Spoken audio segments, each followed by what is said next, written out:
So, so everybody asks me how I build clients, right? So you were asking me the other day how I build clients, and what I did was that I went to Facebook. I started post every day on Facebook, letting them know, hey.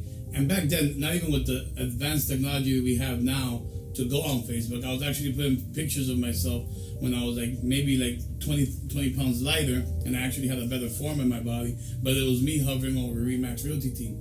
And I would put there, if you're looking to buy a house, call me. But I was posting so much that people here in Southwest Florida was telling me, yo, you're coming on my feed nonstop. There's other realtors that don't come out. So one day, one client called me. I closed that client, and I'll never forget him. I closed him. He lives down the street here from the office, and I won't disclose his name because obviously I'm on camera.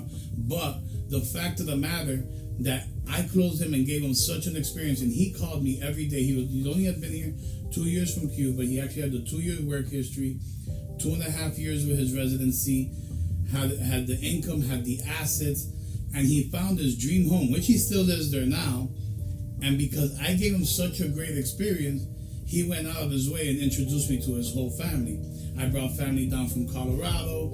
I brought his uncle bought a house for me, sold it within 6 months, made $80,000 on it. Then he went and we started building together, and we went through some experiences that family grew with me, and to this day that family called me, but I kept in contact with them.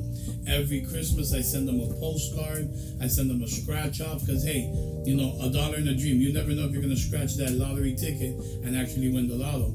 One of the other things that I've done with my past clients, besides them, but other clientele that have brought me people, like on St. Patrick's Day, a week before St. Patrick's Day, not every year because I didn't do it this year, but maybe every other year, I'll send them a gift card, another scratch off, and a little holiday card saying, I'm lucky to have you as a client. Or I'll put their /friend, because we stay in communication. Some of these clients call me just to call me the bullshit and just talk, hey, what's going on? What are you doing? What's new and exciting? How's the market? And there's been clients that I haven't closed on, never did a deal with them, but they still went ahead and sent me clientele. They've closed with other realtors, had a great experience with other realtors, but sent me their friends and family to me because they saw me more that I will take care of them versus him that was an experienced buyer that would work with a realtor that would give him the runaround. And one of my toughest experience was I had a client that unfortunately the seller was not willing to work with us, and I think one of my agents went to this just a different route. One of the things I did was I had to clean out the septic myself, so I had to hire somebody and pay so they could come and clean out the septic. I went ahead and there was also bees in that house, if I'm not mistaken, and we had to have the bee removed from the house. All came out of pocket. I took a hit in the expense that was phenomenal. I mean, my commission was great, but the expense was not. Well, the expense, was it worth it? Yes, because at the end of the day, I got that clientele to continue referring me, the clients that I had today and still call me today and still tell me thank you and work with me on a day-to-day basis.